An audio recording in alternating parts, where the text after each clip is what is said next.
Bonjour à tous, bienvenue dans ce nouvel épisode du podcast Rencontre. Aujourd'hui, j'ai le plaisir d'accueillir Serena Massi Abdelmassi. Bonjour Serena. Bonjour, merci à toi. Alors Serena, vous êtes coach certifié PCC, une spécialiste de la transformation systémique des organisations. Vous accompagnez de multiples structures en France, au Moyen-Orient et en Afrique. Vous avez d'ailleurs grandi en ces trois continents, l'Europe, le Moyen-Orient, l'Afrique. Vous avez été formé dans de nombreuses disciplines. Et ce qui m'a interpellée dans votre profil, à la lecture de votre biographie, c'est d'abord cet aspect à la fois culturel et multidisciplinaire. Et donc, la première question que j'ai envie de vous poser, c'est face à ce monde en perpétuelle transformation, cette mondialisation qu'on peut observer, votre vision de qu'est-ce qui aujourd'hui est universel dans vos rencontres, qu'est-ce qui reste différent dans votre approche. Alors que ce soit, on va commencer peut-être par l'aspect personnel. Vous allez peut-être nous raconter un petit peu votre parcours sur ces trois continents. Qu'est-ce qui et de votre côté, qu'est-ce qui vous a aujourd'hui semblé, avec du recul, comme universel dans votre approche? Oui, effectivement, comme vous l'avez dit, il s'est passé plein de choses. Euh, c'est comme si ça me préparait un petit peu à ce qui se passait aujourd'hui euh, sur le changement. Mon parcours personnel a été multiple, effectivement. Donc, changement de pays, Mmh. euh, changement de système éducatif, à l'intersection de plusieurs langues, de plusieurs aspects culturels notamment, perception des choses, etc.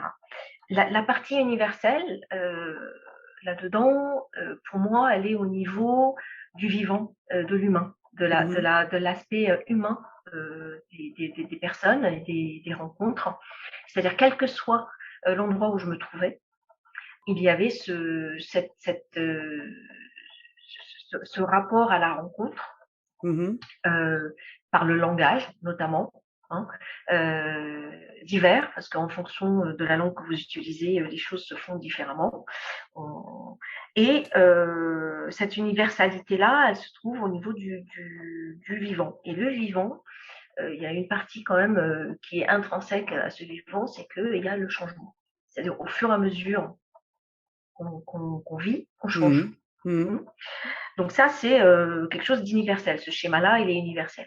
Donc, par le biais de nos émotions, vous avez pu à chaque fois être à nouveau dans la rencontre sur ces trois cultures, et encore, Ouais. même s'il y a des diversités de cultures, même sur Oui. toutes ces destinations, mais c'est via l'aspect émotionnel qu'à chaque fois la rencontre a pu se faire. Alors oui, j'aime bien utiliser le mot énergie, hein, Mmh. parce que derrière les émotions, il y a de l'énergie. C'est-à-dire Oui. que c'est quelque chose qui vous met en mouvement. Mmh. Mmh. Donc ça accompagne, hein, tout ce qu'on fait dans nos changements. Donc effectivement, j'ai appris au fur et à mesure, d'accord, parce que nous Oui. sommes la somme de nos expériences, hein, c'est pas venu d'un coup.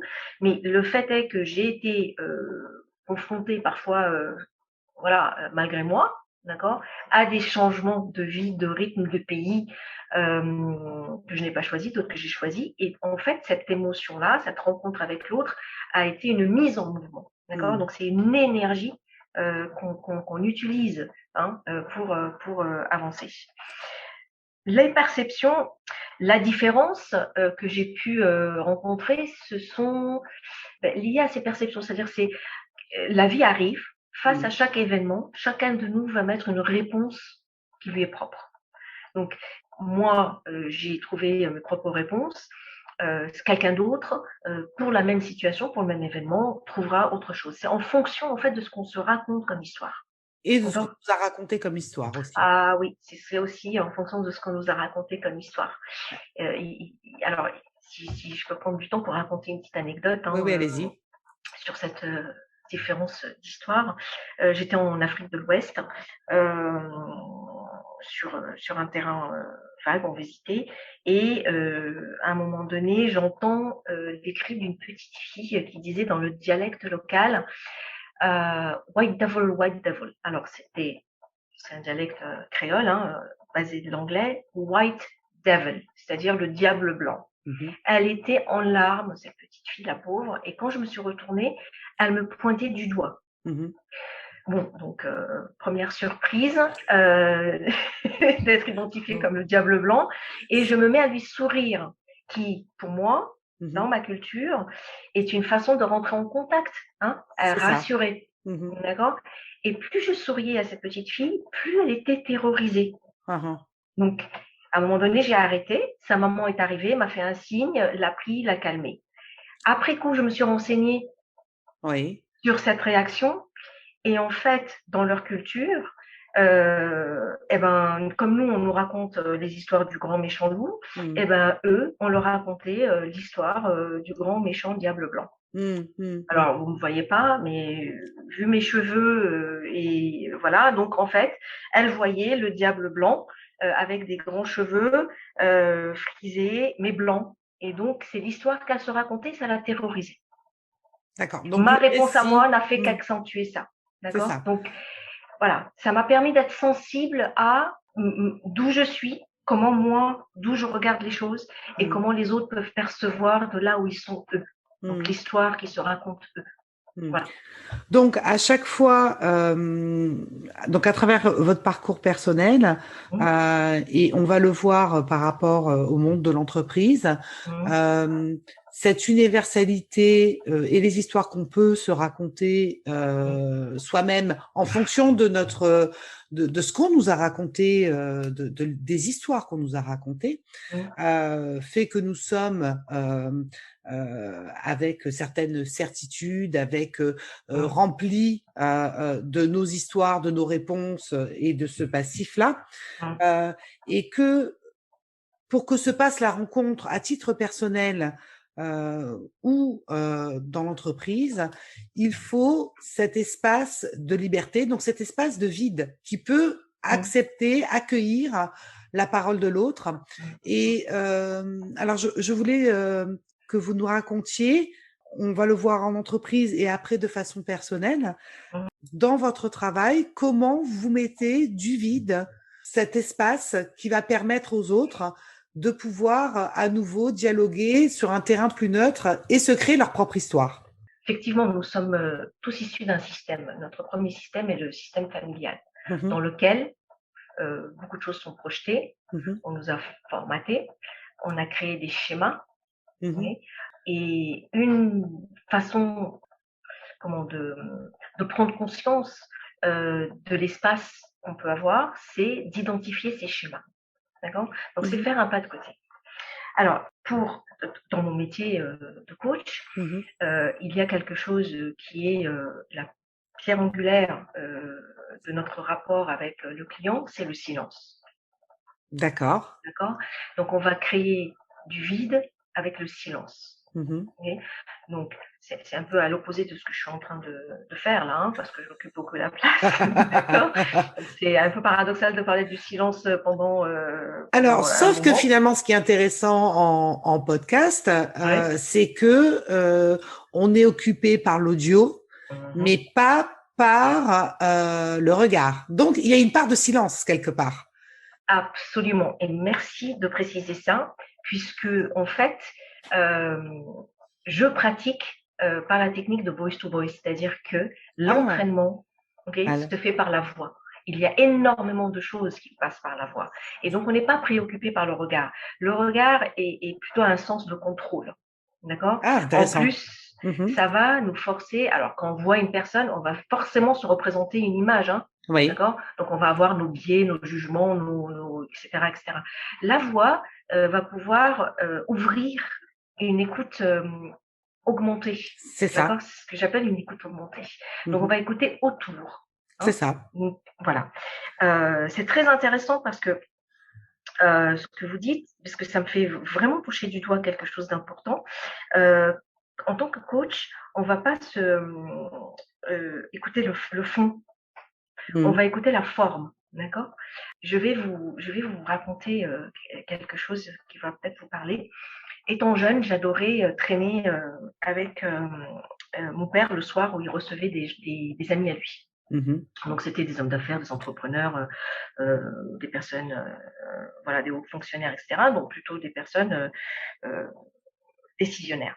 J'adorais jouer la petite souris, je me mettais dans un coin, je me faisais oublier parce que j'aimais entendre comment ils discutaient. Alors bien sûr, à l'âge que j'avais, je ne comprenais absolument rien, Mmh.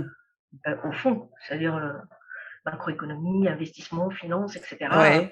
ça me passait au-dessus. En revanche, je pouvais comprendre tout le reste, Mmh. c'est-à-dire qui était d'accord, qui ne l'était pas, qui était en résistance, à quel niveau, d'avancement était la situation qu'ils Ouais. abordaient, et cetera et cetera. Et donc ce bruit de la conversation me mettait dans un état un petit peu léthargique jusqu'au moment où ils se mettaient dans le silence Ouais. parce qu'ils savaient le faire. Donc, et puis c'est aussi une façon de permettre à la personne de sortir par le haut, hein, de lui permettre cet espace-là, d'accord? De Ouais. ne pas rentrer en conflit, ok? On va poser un silence. Et c'est à ce moment-là où moi, mon niveau de vigilance, je sortais un peu de cet état léthargique parce que j'avais sommeil quand même, et je me disais, ah, il se passe quelque chose. Mmh. Et là, j'écoutais le bruit des glaçons dans les verres. Ah ah. C'est-à-dire en fonction de comment ces personnes faisaient bouger les glaçons dans leur verre, Mmh. okay, c'était une extension de leur pensée. Donc, je comprenais ce qui se passait, la forme de la discussion, sans en comprendre le fond. Donc ça, c'est un schéma. Mmh. Okay, c'est cette écoute-là qu'on applique dans notre métier. On va créer un espace pour que la personne puisse voir émerger ses solutions. Le vide peut tout contenir, hein. Il est extrêmement puissant. Quand vous créez cet espace, d'ailleurs, un client, il vient chercher de l'espace, hein, chez un coach. Il vient pas chercher la technique, d'accord? Ouais. Donc vous Bon, êtes un alors, voilà, donc c'est vraiment un travail, j'avais posé ce mot, il me semblait intéressant, d'architecte du vide, oui, c'est-à-dire de comment déconstruire et laisser de l'espace, oui, pour, que ces personnes-là puissent, à un moment donné, s'écouter autrement et accueillir autrement, une parole, une solution, une oui, décision. oui, tout à fait, absolument. Quand quelque chose est tassé, Mmh. il n'y a pas d'espace pour que ça Mmh. circule, d'accord? Mmh. Nous avons besoin d'espace pour fonctionner, d'accord? Mmh. D'ailleurs, les physiciens vous disent, hein, si on enlève tout l'espace entre les atomes de l'humanité, toute l'humanité tiendrait dans un cube de sucre, hein, d'accord? Mmh. Donc, on a besoin d'injecter de l'air pour créer cet espace, pour regarder les flux, le mouvement.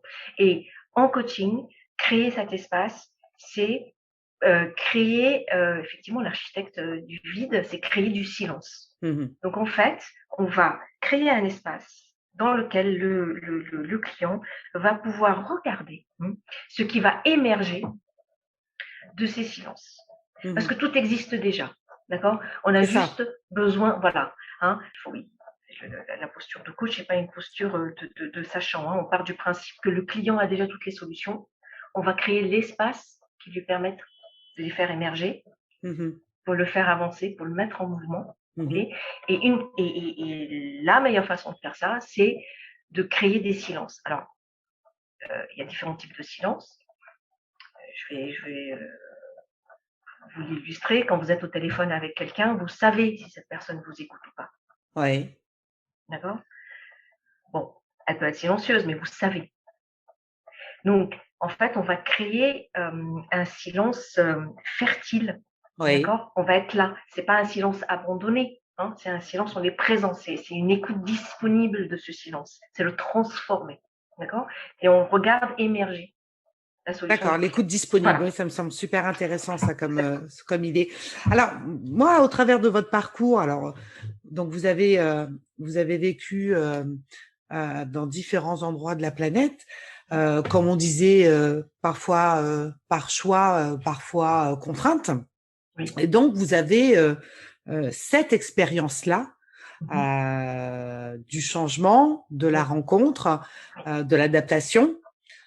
Et puis, on a tous eu envie dans notre vie à un moment donné de se dire, je fais mes valises, je pars, de saisir une opportunité, de partir donc à la rencontre, de monter une boîte ailleurs, ou même de pas avoir un projet précis, mais avoir cette envie de partir loin. Et puis, pas tout le monde ne le fait. Alors, il y a ce besoin de rêver, cette envie et cette nécessité. Mais je vois aussi par moments beaucoup d'angoisse, d'appréhension. Alors, certains le font, d'autres sont emplis d'appréhension. Et je voulais savoir si vous aviez quelques petites choses à nous en dire pour ceux qui nous écoutent, ceux qui auraient cette envie. Qu'est-ce que vous pourriez leur conseiller pour se préparer, pour concrétiser ce rêve peut-être? Quelles sont les étapes à franchir? Est-ce que donc on va revenir sur notre première thématique, hein, il faut peut-être alors pas trop se remplir non plus de plein de choses, mais se remplir des bonnes choses. Alors laisser de l'espace pour la découverte et être capable d'affronter ce qui se passera peut-être pas bien. Mais aussi, comment peut-on se préparer? Est-ce que vous avez quelques petites astuces pour savoir si on est prêt? Qu'est-ce qu'on doit mettre en place? Oh là là, gros sujet en ce moment surtout, hein, sur des périodes comme ça de métamorphose. Hein, on se pose énormément de questions avec tout ce que nous avons pu vivre cette dernière année, qui nous ramène au non-contrôle. Eh D'accord? oui. Donc, comme les Anglais disent, relax, nothing is under control. D'accord? Donc, en fait, on part de ce principe. Et alors, finir et commencer, c'est la même chose. Ça, c'est Oui, intéressant. c'est le même. Alors, racontez-nous. Alors, d'abord, moi, ce que je dirais à la personne, c'est de se faire accompagner. Mmh. D'accord? Prendre un coach. Bon. Je pense que ça peut être à un moment donné quelque chose auquel on ne pense pas, mais effectivement, se faire accompagner dans ce moment de transition important, ça peut être décisif. Enfin, ça peut être décisif à un moment donné pour aider une personne à aller se confronter à. Oui, en tout cas, une autre façon de créer de l'espace, c'est de poser les bonnes questions. Mmh. Parce que pour prendre une décision, en fait, on prend la décision en fonction de la question qu'on se pose. Mmh. D'accord? C'est un petit peu ombre et lumière. Vous m'avez dit, oui, elle a très envie, cette personne a très envie, tout le monde a eu envie d'aller dans son rêve, etc. Mais on n'y va pas. Ben, en fait, derrière chaque peur, il y a un désir. Mmh. Oui, donc, identifier ça. Donc, mettre dans la lumière plutôt ce projet. D'accord? Mmh. Se poser les bonnes questions. Donc, comment on fait? Passer du rêve à la réalité, ça se prépare.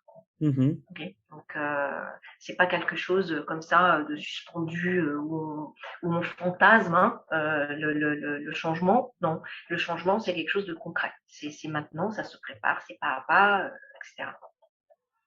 Et on ne part jamais de zéro. On part avec nos dernières expériences. Mmh. Donc, quand on change de vie, on ne change pas tout. Hein. Nous sommes la somme de nos expériences. Donc, à un moment donné, qu'est-ce qu'on prend avec nous? Sur quoi on s'appuie?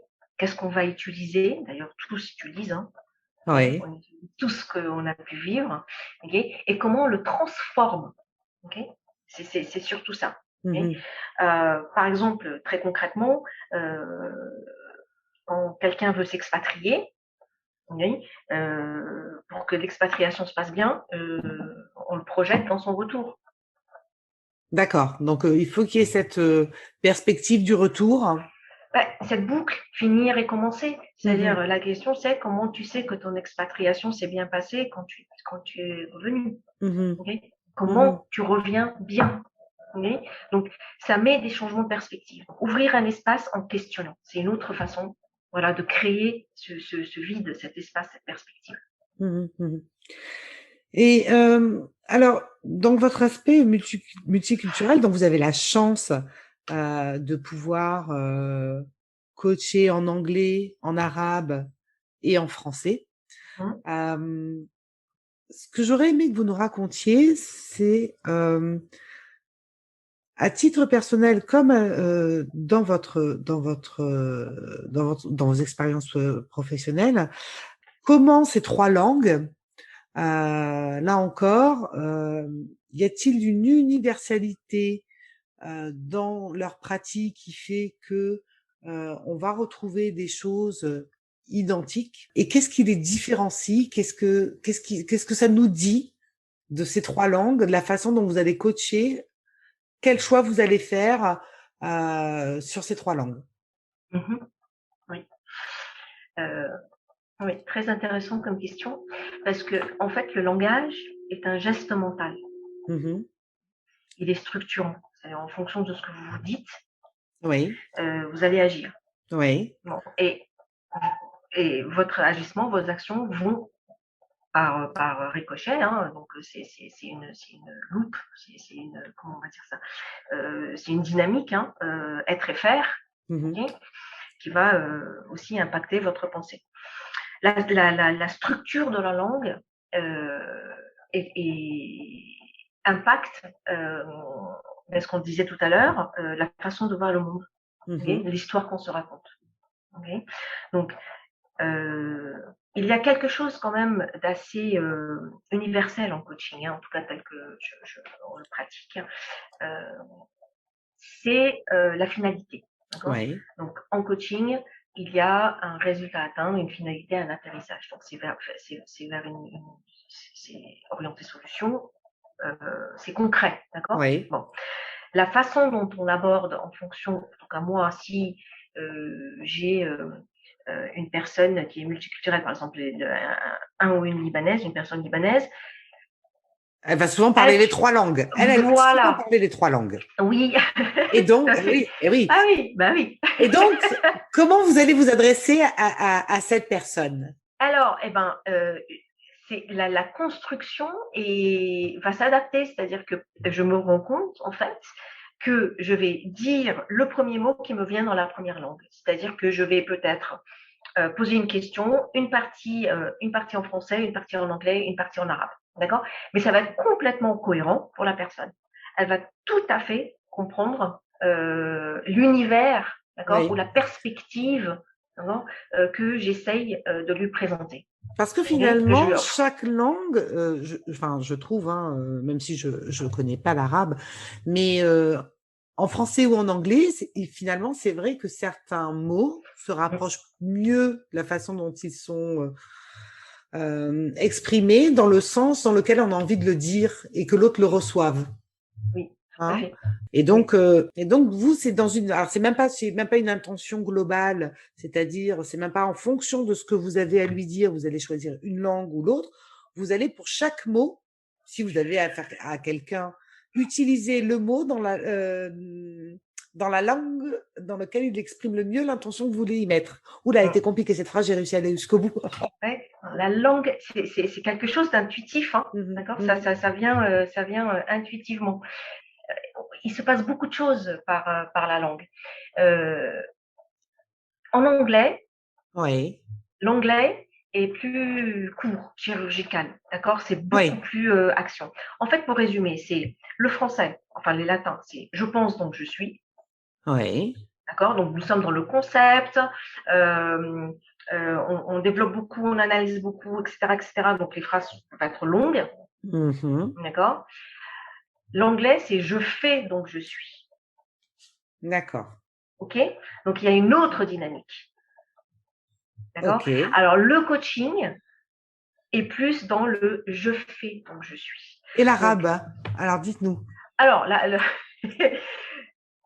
quand je suis en coaching, je prends quand même un peu le temps pour ouvrir l'espace de la rencontre au début.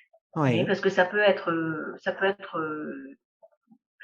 vu comme violent. Okay. d'accord. Ceci étant dit, aujourd'hui, dans l'approche coaching universelle, enfin, on sait que le coaching est quelque chose d'instantané, de rapide. D'accord ? On vit dans un monde qui est en mouvement. Okay ? Donc, en fait, on applique cette rythmique à l'accompagnement en coaching. Okay ? C'est sûr que quand j'ai un oriental en face de moi, l'approche en amont est peut-être plus dans le relationnel. D'accord. Ok. Voilà. Donc ça, c'est un sas. Okay, je vous parlais, sur la langue arabe, on disait l'anglais chirurgical, le français conceptuel. La langue arabe en elle-même, vous la définiriez comment ? Elle est alors c'est collectif. D'accord. Oui, voilà, on prend les personnes dans leur dans leur système. On est c'est moins individualiste. D'accord. Okay, voilà. Donc il y a ce système, cet écosystème autour de la personne. D'accord. On fait partie d'une famille, on fait partie d'un, on fait partie. C'est beaucoup plus présent que chez les Anglo-Saxons en tout cas. Ouais. Eh ben, écoutez, un grand merci Serena. Donc merci à vous. Comme à tous mes invités, je vais vous poser la dernière question de cet entretien.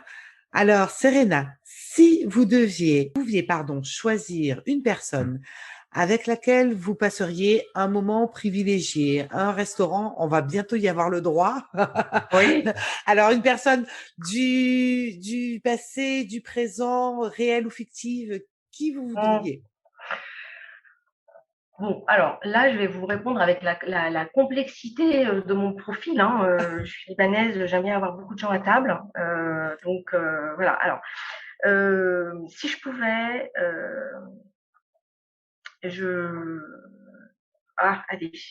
Nikola Tesla, Mozart, Georges Bateson, pour une systémicienne, voilà, et Marie Curie.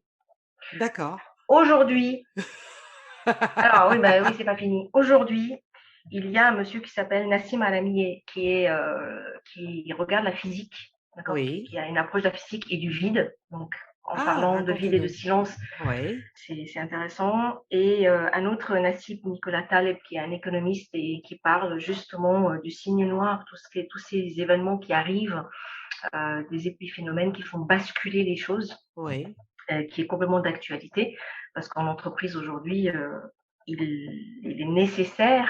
On a besoin de trouver d'autres façons de fonctionner, et c'est pas forcément en passant par des choses compliquées.